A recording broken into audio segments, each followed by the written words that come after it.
할렐루야.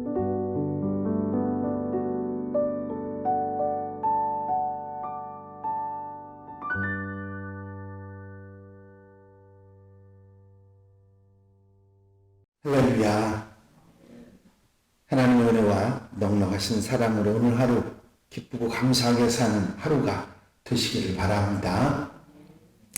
다 같이 사도신경으로 신앙 고백 같이 하심으로 새벽 예배 하나님 앞에 같이 드리십니다. 전능하사 천지를 만드신 하나님 아버지를 내가 믿사오며 그 외아들 우리 주 예수 그리스도를 믿사오니 이는 성령으로 잉태하사 동정녀 마리아에게 나시고 본디오 빌라도에게 고난을 받으사 십자가에 못 박혀 죽으시고 장사한 지 사흘 만에 죽은 자 가운데서 다시 살아나시며 하늘을 오르사 전능하신 하나님 우편에 앉아 계시다가 저리로서 산 자와 죽은 자를 심판하러 오시리라. 성령을 믿사오며 거룩한 공예와 성도가 서로 교통하는 것과 죄를 사해 주시는 것과 몸이 다시 사는 것과 영원히 사는 것을 믿사옵나이다. 아멘. 할렐루야. 오늘 함께 보실 하나님의 말씀은 창세기 30장 1절로부터 13절 말씀까지입니다. 창세기 30장 1절로 13절 말씀 한 절씩 교독하시겠습니다. 라헬이 자기가 야곱에게서 아들을 낳지 못함을 보고 그의 언니를 시기하여 야곱에게 이르되 내게 자식을 낳게 하라. 그렇지 아니하면 내가 죽겠노라.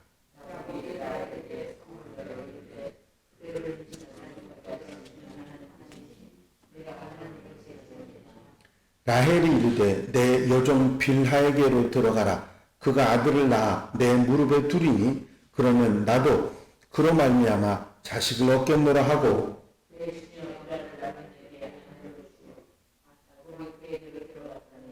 빌하가 임신하여 야곱에게 아들을 낳은지라.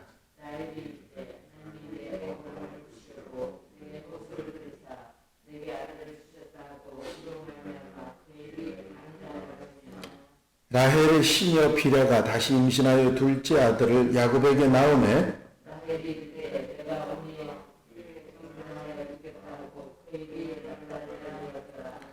레아가 자기 출산이 멈춤을 보고 그의 시녀 실바를 데려다가 야곱에게 주어 아내로 삼게 하였더니 레아가 이르되 복되도다 하고 그의 이름을 갓치라 하였으며 다 같이 읽으십니다. 레아가 이르되 기쁘도다 모든 딸들이 나를 기쁜 자라 하리로다 하고 그의 이름을 아셀이라 하였더라. 아멘. 이제 언니의 질투 어린 도발을 받은 라헬은 요즘 말로 얘기하면 꼭지가 돌았습니다. 그래서 야곱에게 소리쳤죠. 내게 자식을 낳게 하라. 그렇지 않으면 내가 죽겠다 하면서 때를 씁니다. 라헬이 자기가 야곱에게서 아들을 낳지 못함을 보고 그의 언니를 시기하여 야곱에게 이르되 내게 자식을 낳게 하라. 그렇지 않으면 아니하면 내가 죽겠노라. 야곱은 기가 막혀서 그대를 임신하지 못하게 한 분은 하나님이신데 내가 어떻게 하나님을 대신하겠느냐고 하면서 화를 내게 됩니다. 그때 라헬은 내 여종 빌하에게로 들어가서 아들을 낳으면 내가 그 자식으로 위로를 받겠다. 그러면서 그 여종인 빌하를 야곱과 또 함께 하게 합니다.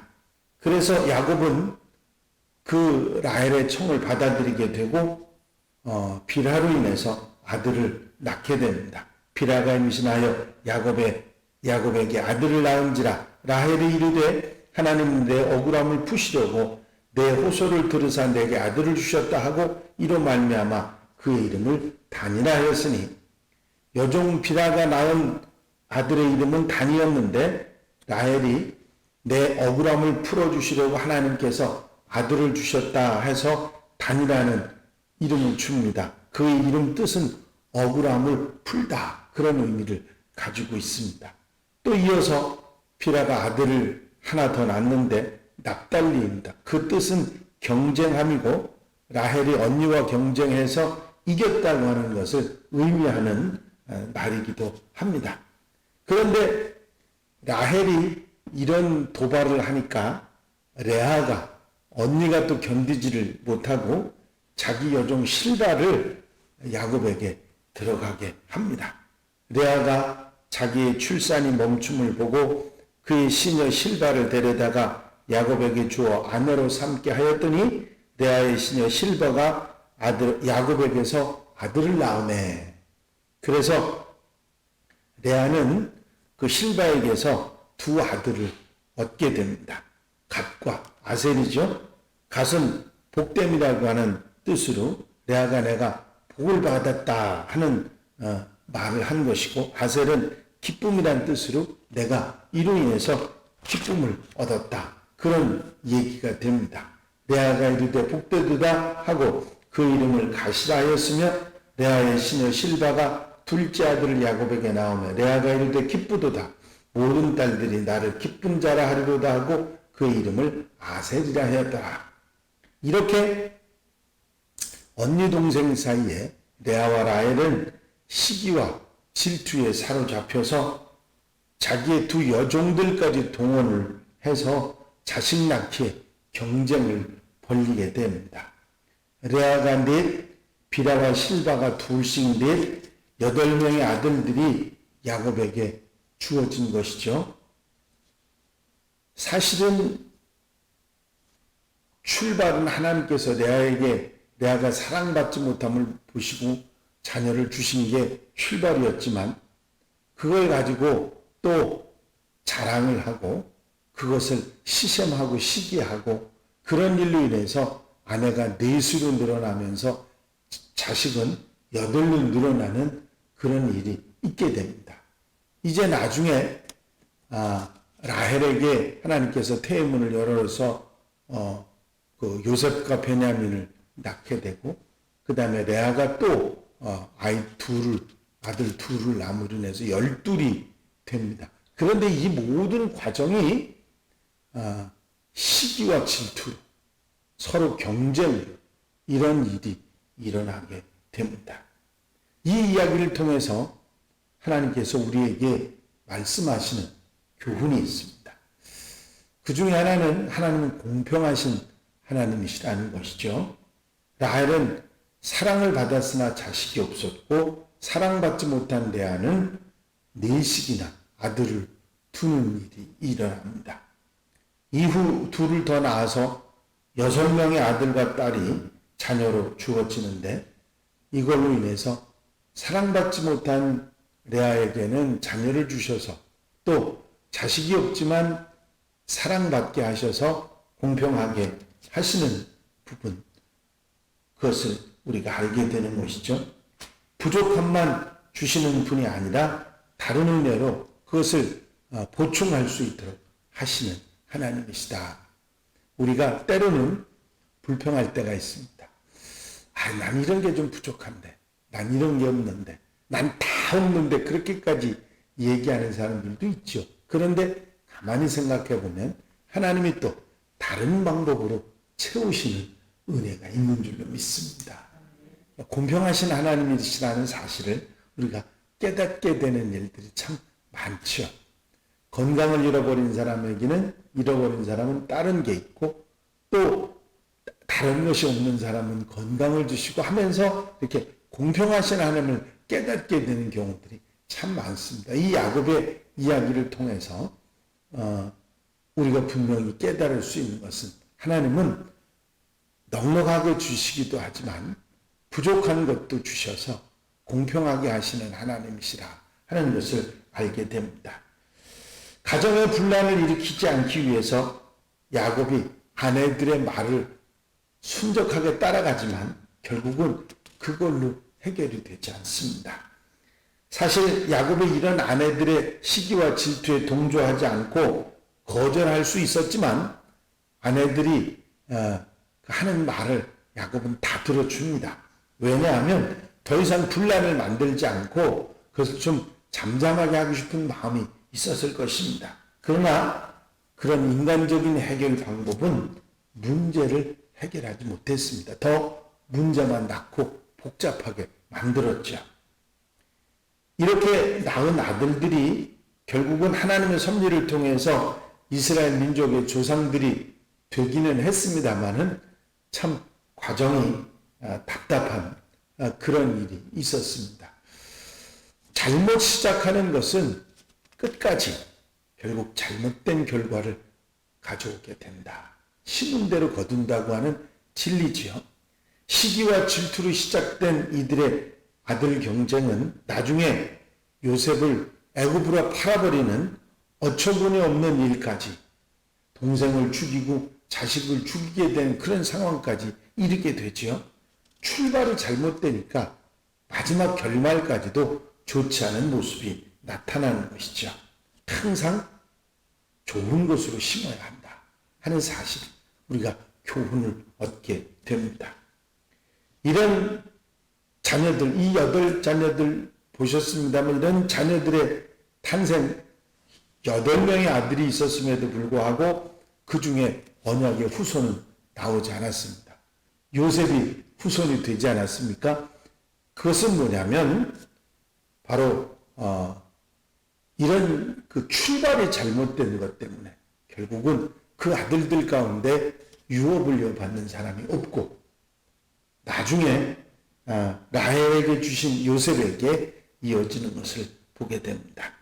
이렇게 잘못된 관계 속에서 탄생한 아들들은 이스라엘 민족의 조상이 되기는 했습니다만 언약을 이어가는 후손은 요셉으로 이어지게 됩니다. 기대하지 않고 생각하지 않았던 아들을 하나님께서 라헬에게 주시고 그 아들을 통해서 언약의 상속이 이어지도록 하셨던 것입니다. 믿음의 명문을 이어갈 수 있는 인격과 믿음이 있는 성도들이 되어야 될 줄 믿습니다. 인간적인 모습, 잘못된 마음의 출발로 된 모든 것들은 결국은 그것으로 하나님의 섭리가 이루어지는 것이 아니라 믿음으로 하나님의 은혜로 모든 것이 되어진다는 사실을 기억하고 인간적인 시도나 어리석은 출발은 다 버리고 믿음으로 순종으로 그렇게 살아나가는 우리의 삶 가운데 축복으로 결실받는 하나님의 백성들이 되어야 될 줄로 믿습니다. 믿음의 명문이 하루아침에 되는 것도 아니고 인간적인 생각으로 되어지는 것도 결코 아니라는 사실을 우리는 말씀 가운데 교훈을 받게 되죠. 모세가 이 이야기, 창세기의 이야기를 이스라엘 백성들에게 해주면서 너희들은 바로 그 믿음을 이어받은 믿음의 명문의 후손들이니까 그것을 이어갈 수 있는 그런 믿음의 사람들이 되라고 권면하고 있는 것이고 오늘 우리들에게도 똑같이 모세는 믿음의 명문을 이루어 가라고 그렇게 권면하고 있는 것을 볼 수 있습니다. 그렇습니다. 오늘 말씀을 듣는 우리 성도들 마음속에 이 믿음의 명문을 이어갈 수 있는 그런 어리석은 인간적인 모습은 다 버리고 하나님께 믿음과 순종으로 이 귀한 믿음의 약속을, 언약을 이루어가는 후손들이 다 되시기를 주의 이름으로 축원합니다. 축원합니다. 기도드리십니다. 사랑과 은혜가 오심 안에 있으나 아버지 하나님, 오늘도 이제 야곱의 아들들의 이야기를 통해서 레아와 라헬의 이런 시기와 질투에 의한 인간적인 모습 가운데서 낳았던 아들 8 가운데 언약의 후손이 이루어지는 것이 아니라 이제 라헬에게 뜻하지 않게 주셨던 요셉에게 그 언약이 이어졌다는 사실을 우리는 다시 한번 깨닫습니다.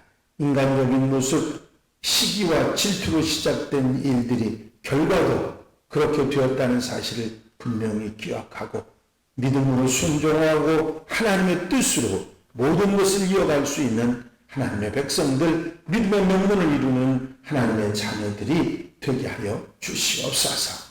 이 한날의 삶도 말씀을 따라 아버지 하나님 은혜 속에 살아가는 하루가 되게 하시고 하나님이 기뻐하시는 모습으로 살아 좋은 결실을 맺는 복된 하루 되게 하옵소서. 허락하여 주실 줄로 믿사옵고 예수 그리스도의 이름으로 기도하옵나이다. 아멘. 주님이 가르치신 기도 함께 드리십니다. 하늘에 계신 우리 아버지시여 이름이 거룩히 여김을 받으시오며 나라의 마옵시며 뜻이 하늘에서 이루어진 것 같이 땅에서도 이루어집니다. 오늘날 우리에게 일용할 양식을 주옵시고 우리가 우리에게 죄 지은 자를 사하여 준 것 같이 우리 죄를 사하여 주옵시고 우리를 시험에 들지 말게 하옵시며 다만 악에서 구하옵소서. 나라와 권성의 영광이 아버지께 영원히 쌓옵나이다. 아멘. 이 시간 기도하실 때에 교회 부흥과 발전을 위해서 공동기도 제목들을 위해서 중보기도할 분들을 위해서 50주년 위해서 기도해 주시고 자유롭게 기도하시다가 돌아가시겠습니다.